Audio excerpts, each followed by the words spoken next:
Domestic violence, understanding the impact and prevalence of domestic violence. This video is a brief excerpt from the book titled as Muslim Women, Domestic Violence and Psychotherapy, Theological and Clinical Issues by Nazila Isgandarova. Introduction.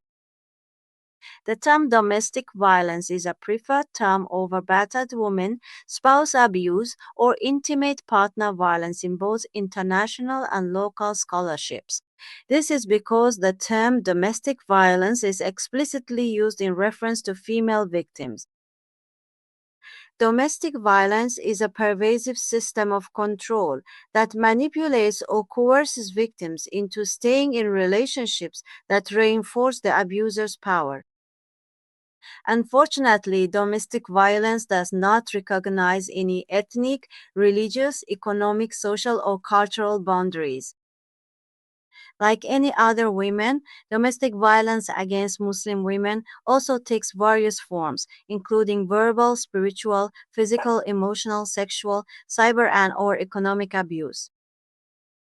Additionally, both Islamic feminist scholarship and the broader literature on domestic violence indicate that patriarchy and oppression play a critical role in this issue.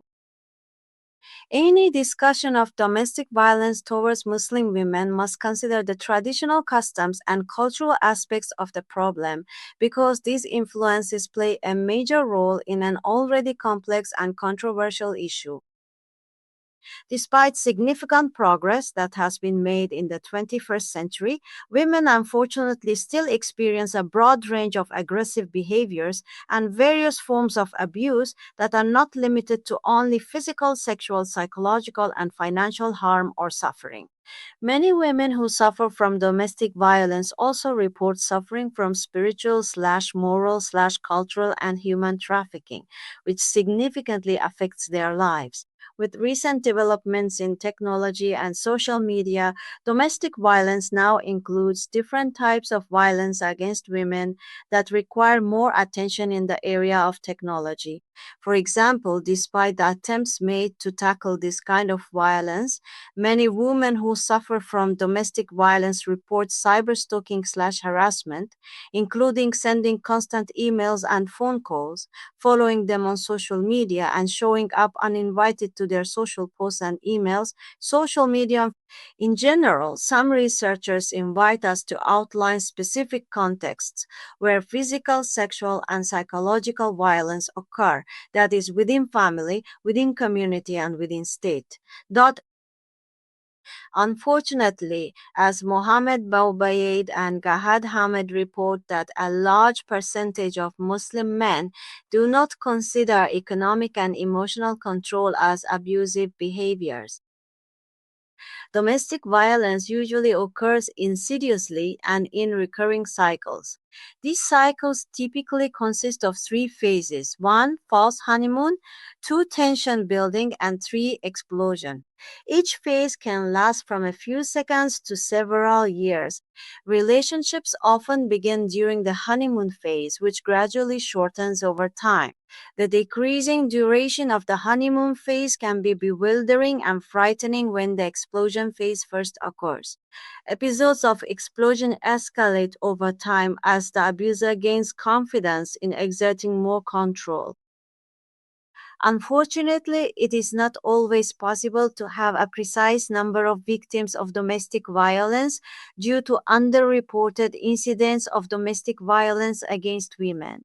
However, it is estimated that at least one woman has been affected by physical or sexual violence, and at least 1 in 3 women have experienced domestic violence during their lifetime. In general, almost all researchers and policymakers agree that domestic violence against women is a matter of public concern and terror at home.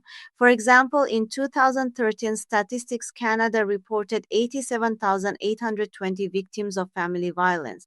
Nearly 253 victims of family violence for every 100,000 individuals in the population. 48% of women were involved in spousal violence, and more than 90,300 were victims of domestic violence by an intimate partner, including spousal and dating partners.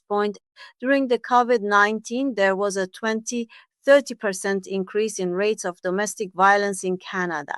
Canada's Assaulted Women's Helpline received 20,334 calls between October 1 and December 31, 2020, compared to 12,352 between October 1 and December 21, 2019.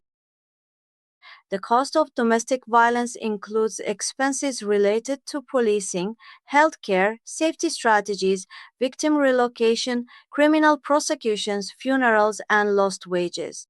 In 2009, the Canadian government paid out at least $7.4 billion to remedy costly and long-lasting physical, emotional, and financial consequences due to domestic violence. In this regard, domestic violence, as Maria Monsef, former Minister for Women and Gender Equality in Canada, noted, is a shadow pandemic. Due to domestic violence, women suffer from exploitation, marginalization, and powerlessness. Therefore, viewing domestic violence solely through one lens, such as patriarchy or any specific problem, overlooks the complex web of contributing factors. It is essential to consider multiple theoretical sources, including biological, psychological, and social aspects, to gain a comprehensive understanding of domestic violence. In general, women who suffer from domestic violence often feel scared, intimidated, humiliated, rendered powerless, exploited, and marginalized.